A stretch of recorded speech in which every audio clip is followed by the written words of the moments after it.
sounds squeaky. Like, weird.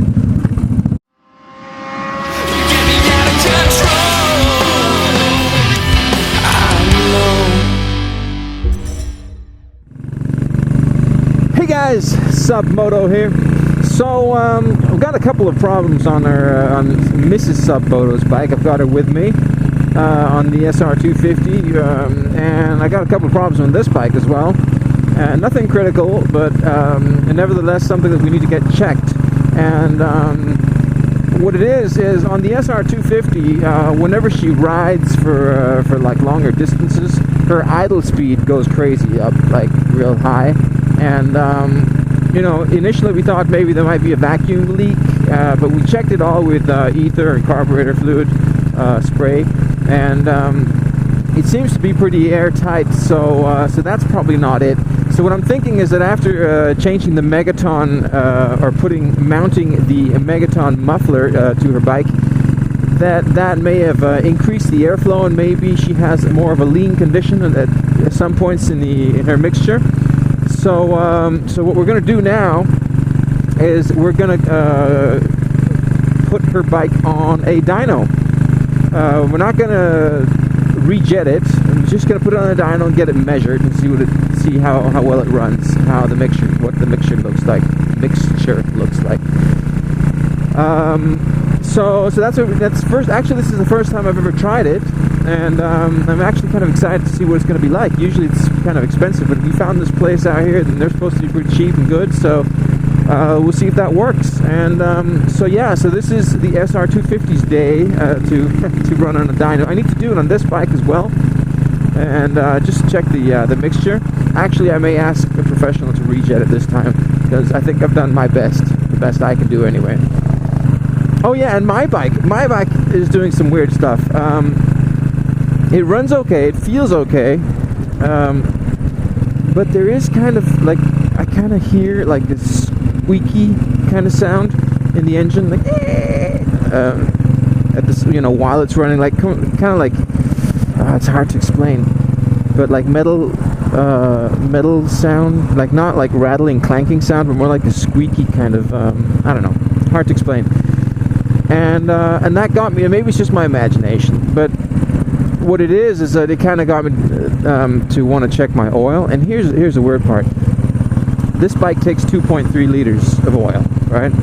And if I fill her up with 2.3 liters of oil and then ride around for a couple of days and check the oil again, it'll be on zero, completely dry, like if there's no oil in it at all. And then I'll empty it, just, you know, to see if there's any oil in it, and 2.3 liters of oil will come out, which doesn't make any sense. And I think that's called wet sumping. I know very little about it and how that works, but it seems like that's what it's doing. And I don't even know if you know, at first I thought it was the oil pump, but then I heard that if the oil pump doesn't work, then the bike won't run, and it runs fine. But there is like a ball valve, I think it's called, in the side cover, and I may have to get that replaced. That may be it. So, but yeah, it's a really strange thing, and I don't even know if it's bad for the bike or not. But yeah, so today's not going to be about the SR500. It's the SR250 on the dyno, which is really kind of exciting because I've never tried that before.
Låsen den er fint, står som det skal. Okay.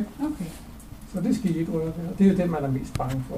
Og kan det være det, at årsagen til, at den kører op i de høje omdrejninger, når den bliver varm? Ja, kørsel, ikke? Hvis den ikke får brændstof, så bliver den stående der, hvor den får noget. Og det er derfor, den ikke vil ned, når den bliver varm. Okay. And yeah, so she did the dyno. So it turns out that it's actually not too bad. So the reason he said that we needed a richer mixture was because we put the Megaton muffler on, and a lot of y'all have asked me, what should I do if I change my exhaust?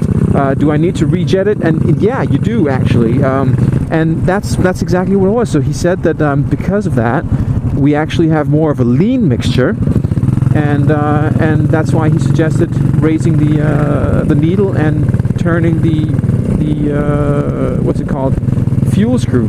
So in essence, that is an answer to y'all, an official answer, that yes, if you change your exhaust to an open exhaust, you will have to rejet it. And you may think that you're okay and it runs fine and all, but you know, when you get it up on a dyno and it gets all tested, they will actually confirm the fact that it's not as good as it could be.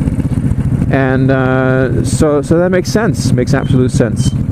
But yeah, amazing. Man, I can't wait to try that on my bike. And it was 400 Danish krona, 40 pounds, British pounds.